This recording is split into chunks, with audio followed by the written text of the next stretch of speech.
Alhamdulillah. Kalau udah dengar azan Sabtu, kita udah jawab, nggak apa-apa lanjut. Walaupun ada di sekitar kita yang masih azan. Ya.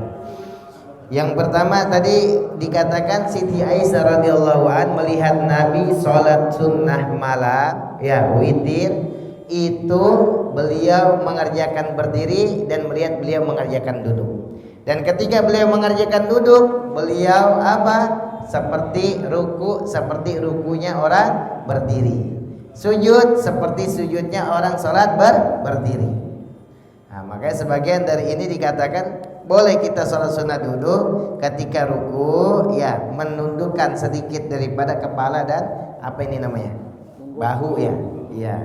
Nah ketika sujud agak rendah daripada ruku, lebih rendah. Nah kalau mau disempurnakan sujud seperti sujud orang yang berdiri seperti umumnya, ya udah sujud nggak jadi masalah. Untuk masalah duduknya bebas ya. Mau duduk iftiras boleh, tawarruk boleh, tabarruk boleh, ya duduk di atas kursi boleh, bebas, tetap sah ya salat sunnahnya. Zahabal Hanafiyyu ila anna salatul witr la tasu illa min qiyam. Nah, dikatakan ada satu pendapat Imam Hanafi. Nah, tapi setiap pendapat ini, perbedaan ini adalah rahmat buat umat. Bukan untuk sebagai nyala-nyalain. Tuh kata imam ini nggak boleh, kata imam ini nggak boleh, kata imam ini. Jangan. Ini adalah rahmat buat umat. Apa kata Imam Zubat dalam kitab Zubatnya? Imam Ahmad bin Syafi'i wa Syafi'i wa Malikun wa Nu'ma wa Hambali wa Ghairi wa Sufyan wa Sa'iri al-imma ala huda wa ikhtilafur rahmah. Imam Syafi'i, Imam Maliki, Imam Hanafi, Imam Hambali, semua ini para imam mujtahid yang luar biasa dengan keilmuan beliau di dalam memahami Al-Quran dan hadis Nabi. Perbedaan mereka sebagai rahmat buat kita. Alhamdulillah. Jadi buat rahmat buat umat, kemudahan buat umat. Apa kata Imam Hanafi? Ila anna salatal witir la tasiu illa min qiyam. Kata Imam Hanafi, enggak sah salat witir kecuali dengan berdiri. Ini kata Imam Hanafi. Illa li aziz, kecuali bagi orang yang tua, sesepuh, uzur, ya nggak berdiri duduk boleh karena memang sudah uzur orang tua. Fayazuzu ayyusalliya qaidan, maka orang tua ini boleh dia duduk dalam keadaan dia salat dalam keadaan duduk. Wala tasiu ala rai min ghairi udhrin, dan nggak sah juga salat sunnah dalam keadaan duduk tanpa adanya uzur. Salat sunnah di atas kendaraan tanpa adanya uzur, tanpa adanya alasan. Ini menurut Imam Hanafi.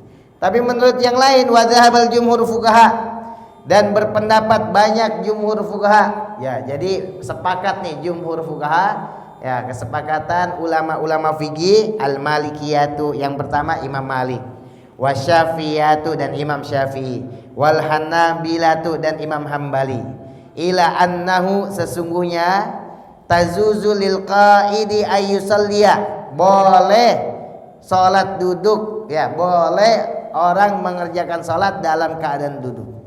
Walau kana qadiran 'alal qiyam, walaupun dia mampu berdiri. Ya, jadi kata Imam Malik, Imam Syafi'i, Imam Hambali, kalau Imam Hanafi enggak boleh. Imam Syafi'i, Maliki, Hambali boleh dia salat sunnah duduk walaupun dalam keadaan dia mampu untuk berdiri. Wa ila jawazi salati 'ala rahil walau bi ghairi uzrin. Bahkan kata beliau Imam Malik dan Imam Syafi'i dan Hambali, boleh dibolehkan sholat dalam keadaan berkendara walau tanpa adanya uzur. Dia nggak sakit, dia nggak kenapa-napa, dalam berkendara sholat sunnah boleh hukumnya. Kecuali sholat wajib nggak boleh, harus berdiri. Wadzalika marwiyun an Ali bin Umar wa bin Abbas wa Tsauri wal Ishaq.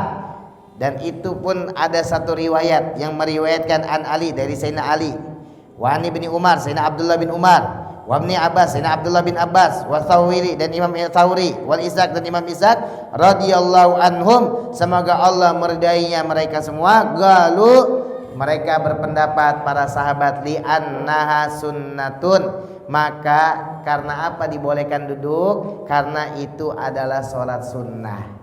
Fajaza, maka boleh fiha di dalam mengerjakan salat sunnah duduk, dzalika kasairil sunnati, begitu juga di dalam salat-salat, semua salat-salat sunnah. Mau salat witir, mau salat duha, mau salat salat hajat, salat tasbih boleh kata para sahabat. Wahtajju lidzalika bima warada, dan dibutuhkan dari hal itu bima dengan apa? Warada min hadits Ibnu Umar. Diriwayatkan dari hadis Sayyidina Abdullah bin Umar, anaknya Sayyidina Umar bin Khattab Amirul Mukminin radhiyallahu anhuma, semoga Allah meridai keduanya, apa? Annan Nabi sallallahu alaihi wasallam, sesungguhnya Nabi sallallahu alaihi wasallam kana yusabbihu ala rahilati, beliau mengerjakan salat ya di atas kendaraan.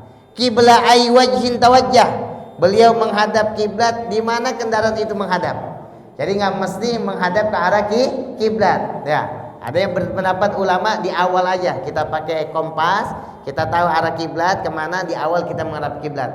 Nah kemudian kendaraan itu lewat mana, ke kanan, ke kiri, belakang lurus, muter-muter. Nah itu kita ikutin sebagaimana dalam riwayat ini, dan itu hukumnya boleh. Wa yutiru 'alaiha, dan Nabi mengerjakan juga salat sunnah duduk di dalam salat sunnah witir. Annau la yusalli 'alail maktubah, sesungguhnya beliau tidak mengerjakan salat duduk itu dalam keadaan salat fardu. Nah, inilah dalil yang Nabi mengerjakan di dalam salat sunnah dalam keadaan duduk. Tapi bukan berarti kita selama salat sunnah semua dalam keadaan duduk. Boleh saja, karena hadis yang pertama menerangkan salat sunnah berdiri itu afdol, lebih utama. Adapun salat sunnah duduk itu hanya mendapatkan setengah pahala daripada berdiri. Itu aja mungkin yang saya jelaskan. Fadol, ada yang mau bertanya silakan. Ada yang mau bertanya silakan. Ada yang mau nanya boleh silakan. Ibu-ibu mau nanya boleh silakan. Ibu-ibu mau nanya boleh. Nanyanya gimana Ustaz? Boleh gak sholat sunnah duduk di depan TV? Nah itu kan tanya. Itu kan pertanyaan ya kan. Ustaz Abdullah Fadol. Waalaikumsalam warahmatullahi wabarakatuh.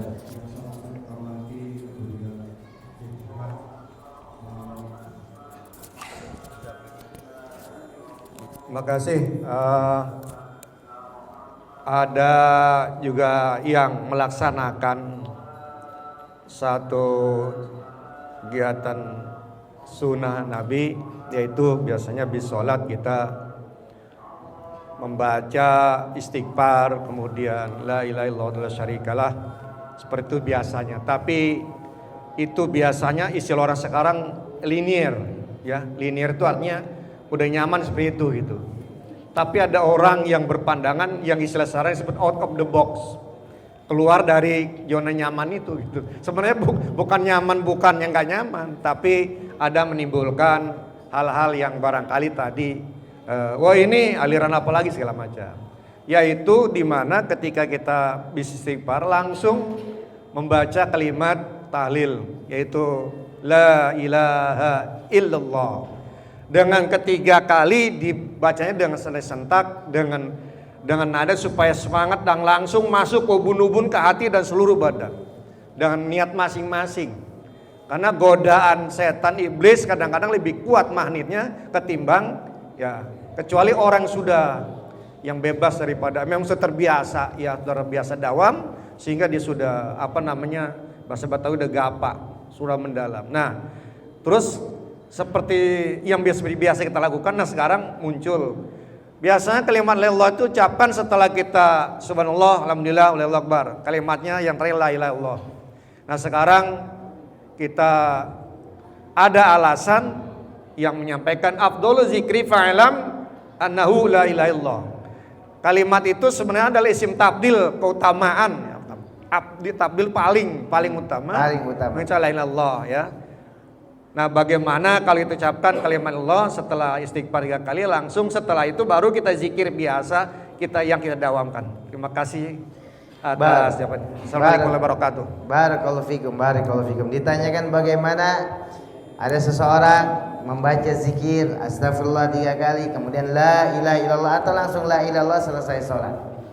Memang kadang-kadang kita sholat di suatu masjid, ada yang habis sholat diem, kagak banyak baca zikir masing-masing.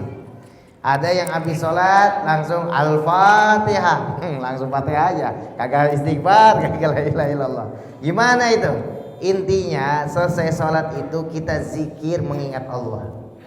Ya, selesai sholat, karena hakikat sholat itu adalah zikir. Nah, bukan berarti orang yang membaca al-fatihah bid'ah, La ilaha illallah bid'ah, astagfirullah bid'ah. Lah, bukan segala. Pokoknya inti daripada sholat adalah zikir, mengingat Allah, doa. Maka dalam sholat itu semua doa. Inna sholati ya Rabbi firli warhamni warfa'ni warzuqni wahdi. Itu kan doa semua. Nah, setelah selesai sholat kita baca zikir, itu sunnah. Tapi memang ada di dalam kitab Azkar Nawawi. Oh, Nabi mencontohkan selesai salat baca istighfar astagfirullah 3 kali. Setelah istighfar baca la ilaha illallah wahdahu la syarikalah lahul mulku wa lahul hamdu yuhyi wa yumitu wa huwa ala kulli syai'in qadir. Kemudian dilanjutkan dengan subhanallah 33 kali, alhamdulillah 33 kali, Allahu akbar 33 kali. Kemudian baca la ilaha illallah wahdahu la syarikalah, disempurnakan dengan lahul mulku wa lahul hamdu yuhyi wa yumitu wa ala kulli syai'in qadir. Itu pahalanya, ganjarannya, keutamaannya adalah walaupun hamba tersebut punya dosa sebanyak buih-buih yang ada di lautan, diampuni oleh Allah Subhanahu wa taala. Nah, itu ada tuh dalam kitab Al-Adhkar. Nah, kalau ada seorang imam langsung baca la ilaha illallah, boleh gak Ustaz? Boleh, karena hakikat yang pertama Nabi ajarkan baca istighfar, yang kedua Nabi katakan la ilaha illallah, tapi disempurnakan oleh Nabi wahdahu la syarikalah lahul mulku wa lahul hamdu yuhyi wa yumitu wa ala kulli syai'in qadir. Jadi kalau ada imam baca selesai salat la ilaha illallah, la ilaha illallah, la ilaha illallah, boleh gak? Boleh, bukan bid'ah, boleh. Karena zikir. Dan saya sering dengar juga Sayyidina Habib Umar, kalau beliau selesai sholat, beliau baca la ilaha, bukan selesai sholat doang. Kalau lagi ngobrol, selesai taklim, selesai apa, beliau baca la ilaha illallah, la ilallah. Jadi zikir, dia baca zikir kapan aja. Ya, di luar aja boleh, apalagi selesai sholat. Ya. Dan itu pun adalah yang paling afdal, yang tadi dikatakan afdalu dzikri fa'lam annahu la ilaha illallah. Jadi afdalnya zikir, mengucapkan isim tafil lebih afdal, ya, itu ada lebih utama, ya. Ala kulli hal dikatakan la ilaha illallah adalah kalimat tauhid la ilaha illallah. Apakah boleh? Boleh. Nah, kemudian ada juga sebagian diajarkan oleh Nabi habis salat baca Allahumma antas salam wa minkas salam wa ilaika ya'udus salam. Tapi ada sebagai orang habis salat bukan Allahumma antas salam yang dibaca. Yang dibaca apa? Allahumma lantas jalan. Jalan ya, lantas jalan, ya kan? Ya mungkin kita jangan suuzon, ya, jangan suuzon, kita jaga hati kita. Mungkin dia ada keperluan yang mendadak, dia zikirnya sambil berjalan, ya. Jadi ala kulli hal, jadilah kita seorang yang bijak. Kalau emang ada suatu amalan-amalan, baik imam, ada yang imam habis sholat nggak baca zikir, zikirnya dalam hati. Ada yang baca zahir secara lisan pakai mic, ya itu kita pahami karena semua itu ada dalilnya dan ada referensinya. Fadol, ada lagi yang mau bertanya boleh? Ya, ibu nanya boleh. Waalaikumsalam warahmatullahi wabarakatuh. Ya, ibu-ibu. Ibu-ibu dulu.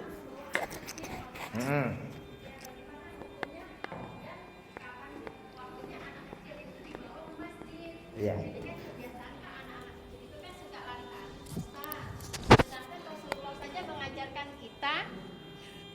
Rasulullah saja. Ya. Sedangkan Rasulullah saja mengajarkan kita, mengajarkan umatnya, mengajak anak kecil sejak dini gitu loh Pak Ustadz. Ya, terkadang anak-anak kan berisik. Bagaimana ya Pak Ustadz caranya gitu loh. Ustadz, bagaimana ya cara dan solusi dan kapan umur anak ini dibawa ke masjid? Ya, kalau kita melihat secara fikih, anak ini diperintahkan untuk sholat, mengenal agama syariat itu sekitar umur 7 tahun. Umur 7 tahun. Jadi kalau ada anak yang masih 3 tahun, 4 tahun, 2 tahun atau 5 tahun, yang mungkin dia ini masih pakai pampers, ya mungkin istinja atau secara toharonya kita ada ragu-ragu. Nah itu lebih baik jangan dibawa ke masjid. Nah itu aja. Kenapa? Karena khawatir dia bawa najis. Dan dia sholat di dekat kita, nanti kita pun akan mendapatkan daripada yang dibawa oleh dia. Nah, kapan umurnya? Kalau bisa 7 tahun. Karena 7 tahun ini memang secara syariat Islam ini sudah memandang secara jauh. Karena umur 7 tahun biasa anak ini udah agak paham. Dek, udah pipis apa belum? Udah mah, udah bersih. Dek udu, ya, dek yuk ke masjid, yuk, ayo ke masjid. Boleh gak dia ke masjid? Boleh. Karena Nabi pun memerintahkan kita untuk mengajarkan dia waktu usia dini, sholat umur 7 tahun. Kalau 7 tahun, 8 tahun, 9 tahun dia nggak mau sholat, boleh kita pukul kakinya, betisnya, tapi jangan kenceng-kenceng. Jangan dipukul pakai sapu lidi sampai merah, jangan. Ambil anduk ya, atau iming-imingin jajan. Kalau sekarang, nanti deh kalau kamu sholat, nanti mama beliin es krim, ya boleh, nggak jadi masalah. Nah, atau ada anak dibawa ke masjid, kalau memang anak ini nggak mengganggu daripada masjid, itu nggak jadi masalah. Atau mungkin ganggu, ada satu orang yang mengamankan di belakang, ya, untuk menertibkan anak-anak sehingga anak-anak ini tidak mengganggu yang lain di dalam sholat. Bahkan ada juga sebagian ulama mengatakan mau anak-anak itu lari kayak, mau anak-anak itu bercanda kayak, yang penting dia ke masjid dulu. Kenapa? Karena nanti dia biar kenal sama masjid. Kalau dia waktu kecil dia di masjid diusir, disuruh pulang, ntar dia nggak mau ke masjid lagi. Ada sebagian ulama mengatakan seperti itu. Jadi walaupun dia main-main, walaupun dia misalnya lucu-lucuan, nggak jadi masalah. Itu mendidik dia biar hatinya muallak bil masajid. Cuman sebagian mengatakan, memberikan saran kalau bisa ada seseorang yang mengamankan. Ada seseorang yang mengamankan, ya boleh mengamankan. Kayak kita sholat tadi subuh ngaji sama Habib Umar di Istiqlal, daras subuh. Nah itu ada yang mengamankan berdiri, ya, bukan hanya di Istiqlal, di Mekah. Antum lihat kalau di Mekah sholat, ya, ketika kita lagi sholat di Mekah ada gak yang berdiri jagain Hajar Aswad? Ada apa enggak? Saya mau nanya, dia sholat apa enggak? Kagak sholat ya. Nunggu Hajar Aswad ditungguin, yang lain pada sholat. Jadi boleh, yang penting selesai orang sholat dia sholat. Jadi boleh satu orang atau satu pengurus untuk menertibkan anak-anak gitu. Jadi boleh, nggak jadi masalah. Umurnya usianya kalau bisa 7 tahun. Karena biasanya anak-anak usia 7 tahun dia sudah memahami masalah dia bersuci dan tidaknya. Itu aja jawaban dari. Tapi bukan berarti kalau umur 3 tahun, 4 tahun, 5 tahun nggak boleh dia bawa ke masjid. Boleh aja dibawa ke masjid. Cuman afdolnya ketika dia sudah paham sehingga dia tidak mengganggu daripada aktivitas ibadah di dalam masjid. Fadl, ada yang mau bertanya lagi, silakan. Ya Ustaz. Assalamualaikum warahmatullahi wabarakatuh. Waalaikumsalam warahmatullahi wabarakatuh. Ini Pak Ustaz ya. Ya. Seandainya maksud saya gini Pak Ustaz. Kalau kita mampir ke restoran atau ke toko yang punya milik non muslim, apakah makanan ini dijamin halal atau tidak? Meskipun itu berlabel halal dari MUI. Terima kasih Pak Ustaz atas penjelasannya. Nah, itu pertanyaan yang ditanyakan oleh kakak kandung saya waktu ke Bali minggu kemarin. Ya, menanyakan di dalam pertanyaan seperti waktu dia ke Bali. Dapat karena PNS Kemenkes, Kementerian Kesehatan ditugaskan ke sana untuk rapat. Dia nanya, ini di Bali ini makanan nih banyak makanan non muslim. Ya, banyak B2-nya. Ya, tapi ada label halalnya dari MUI. Gimana tuh hukumnya? Nah, itu sebagian ulama berpendapat kalau memang kita tidak melihat secara kasat mata, ya, piring atau makanan atau masakan yang dipakai untuk menggunakan B2 atau makan makanan yang haram, maka hukumnya boleh. Hukumnya boleh. Ini secara umum ya. Secara kasat mata kita nggak lihat itu piring, ya. Kita secara kasat mata kita nggak lihat itu yang namanya kuali dipakai untuk masak yang haram B2, maka itu hukumnya boleh. Kalau memang kita lihat jelas-jelas, karena kan kita nggak tahu, mungkin dia ngerti juga dari MUI kan menghalalkan. MUI kan bukan orang bodoh, MUI kan orang pintar. Pasti MUI ngasih tahu yang masakan yang haram dipisahin, yang halal dipisahin. Ya biasa kan kita kan MUI lebih tahu. Nah kita pun nggak tahu secara kasat mata ini dipakai buat yang haram apa yang enggak. Nah kalau kita lihat jelas-jelas piring, kuali, sendok, garpu yang dipakai buat makanan yang haram, kemudian kita lihat jelas itu dimakan untuk pakaian yang haram, maka kita nggak boleh memakannya. Harus disucikan dengan 7 kali sucian. Itu kan sempat ramai juga tuh di medsos tuh, di daerah Senayan apa dari apa tuh, ada salah satu bakso, ya bakso ada orang makan daripada kerupuk babi di bawah, mohon maaf, kerupuk B2 dimakan di situ. Akhirnya apa? Dihancurin semuanya, ya, dihancurin untuk menghilangkan fitnah, ya. Kenapa? Ya, kemudian yang kedua, ya, kalau memang kita ragunya yang kedua nih, pilihan yang kedua, ini ihtiyat, seorang wara zuhud, jadi bukan bicara masalah fikih nih, bicara masalah sufi, wara dan zuhud. Nah, orang yang wara dan zuhud dia lebih hati-hati. Kalau memang di situ ada makanan atau makanan non muslim yang disediakan, maka lebih baik dia tinggalkan. Untuk apa? Untuk kehati-hatian dia. Da' ma yaribuka ila ma yaribuka. Tinggalkan yang ragu, kerjakan yang yakin. Nah, kita cari yang yakin, yang di situ nggak dijual makanan yang haram, kita makan sepuasnya. Tapi kalau di situ ada yang haram, lebih baik kita tinggalkan. Itu secara wara' dan zuhud, agar ihtiyat jangan sampai ada hal-hal yang haram oleh Allah, yang diharamkan oleh Allah masuk ke dalam perut kita. Itu pun akan bisa merubah tabiat dan ibadah kita. Nah, itu untuk ihtiyat-ihtiyatnya. Tapi untuk secara fikih, kalau nggak lihat secara kasat mata, maka hukumnya boleh. Fadal, ada lagi? Di Ustaz, siapa yang mau bertanya? Haji Burni mau nanya boleh? Itu tadi mau nanya lo. Oh enggak. Closing statement aja. Haji Burni mau nanya? Enggak, kalau udah saya closing statement. Ah, statement ya. Ini nih terakhir nih satu. Ayo benar Fadal, terakhir. Ya terakhir boleh. Terakhir. Enggak apa-apa, namanya mengaji. Ya. Zikir kalau bisa dibilang kan pakai keadaan wudhu. Tapi Rasulullah bilang kalau baca sholawat 1 kali, ganjarannya kebayaan 10 kali. Benar. Kalau dibilang afdolan, baiknya gimana Ustaz? Di saat kita bawa motor, tiba-tiba kita nggak pada wudhu, kan kamu kita itu zikrullah ya. Iya. Jadi afdol kita baca sholawat atau baca zikir la ilaha illallah. Gitu Ustaz. Ya, Fadal barakallahu fik. Dikatakan mana afdal zikir dan sholawat? Sebagian ulama guru kita mengatakan bahwasannya paling afdol adalah membaca sholawat. Kenapa membaca sholawat paling afdol? Walaupun ada yang berpendapat ya berpendapat zikir lebih afdal. Kenapa? Karena berapa banyak ayat menyebutkan kita untuk zikir kepada Allah Subhanahu wa taala. Yang ditanyakan kadang-kadang kita bawa motor nggak punya wudu, Ustaz. Kita bawa motor nggak punya yang namanya suci dalam kita berwudu. Bagaimana Ustaz hukumnya? Sedangkan nama Allah itu suci. Sebagian sholawat itu pun zikir kepada Allah. Kenapa? Karena di dalam sholawat udah disebutkan nama Allah. Allahumma salli ala Sayyidina Muhammad wa ala ali Sayyidina. Saya mau nanya, dalam sholawat ada nama Allah gak?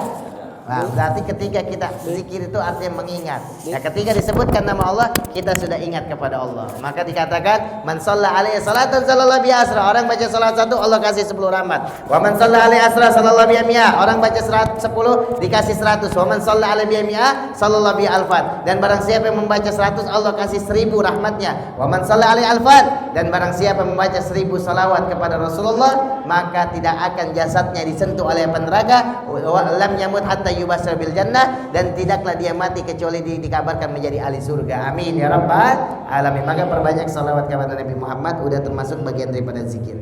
Nah, kurang lebih semua maaf. Terima kasih atas segala perhatiannya. Saya tutup dengan doa kafaratul majlis. Subhanakallahumma wa bihamdika asyhadu an la ilaha illa anta astaghfiruka wa atubu ilaik. Assalamualaikum warahmatullahi wabarakatuh. Para jemaah sekalian, dari awal sampai akhir telah jelas permasalahan yang ada di masjid atau yang menjadi pertanyaan masjid. Pertama adalah masalah salat duduk. Salat duduk, Buya Safi menyampaikan bahwa sesuai dengan anjuran Rasulullah mengerjakan, dan Siti Aisyah melihat beberapa kali Rasulullah melaksanakan salat sunnah duduk. Yang terjadi di Al-Huda, seingat saya waktu bulan yang lalu Buya menyampaikan adanya salat sunnah duduk, sehingga Al-Fakir yang kurang ilmu ingin melakukan, dan alhamdulillah sudah dijalankan itu Buya. Yang kedua, adanya orang-orang yang masjid jamaah melafazkan habis doa, habis sholat membaca kalimat la ilaha illallah. Dan juga diperbolehkan tadi kalau dari awal menyimak itu boleh kita lakukan, subhanallah juga boleh. Masjid Al-Huda tidak pernah melarang orang-orang yang mau berzikir kepada Allah Subhanahu wa taala. Itu yang perlu dicatat. Yang ketiga adalah tadi Buya menyampaikan Rasulullah sallallahu alaihi wasallam berpakaian hitam seperti Buya. Ini bukan pakaian Syiah, memang Rasulullah pakai. Suatu waktu Rasulullah memakai pakaian hijau, juga sunnah Rasulullah. Dan yang terakhir Rasulullah pakai pakaian merah. Jangan dibilang pakaian PDI. Itu yang perlu saya sampaikan. Jadi jagalah kolbu kita dengan zikir la ilaha illallah, dengan kekuatan kalimat la ilaha illallah melunturkan hati kita yang dengki, yang hitam, yang kelam bagaikan batu, dipukul dengan kalimat la ilaha illallah. Demikian jika jemaah ingin bertanya, janganlah bertanya dengan al-farqih yang kurang ilmu, tanyalah dengan seorang alim arif billah seperti Buya. Jadi kita beragama menanyakan kepada yang ahlinya. Kalau bertanya dengan tidak ahlinya, ini akan kacau. Demikian yang dapat saya sampaikan. Saya atas nama DKM Al-Huda menyampaikan sekali lagi bahwa media sosial Al-Huda sudah dapat dinikmati. Jadi para jemaah dapat mengikuti setelah kajian ini, yaitu memfollow dalam Facebook, Instagram maupun YouTube. Dan satu lagi yaitu adalah Kiris. Alhamdulillah ini udah diurus melalui Bank BRI secara resmi. Jadi nanti bagi jemaah yang tidak berkesempatan hadir di Masjid Al-Huda, ingin bersedekah, ingin berimpak melalui digital bank, maka dapat men-scan ini dan dananya masuk ke Masjid Al-Huda dan tidak dipungut oleh orang tidak bertanggung jawab. Demikian yang dapat saya sampaikan. Wabillahi taufiq wal hidayah. Wassalamualaikum warahmatullahi wabarakatuh. Waalaikumsalam.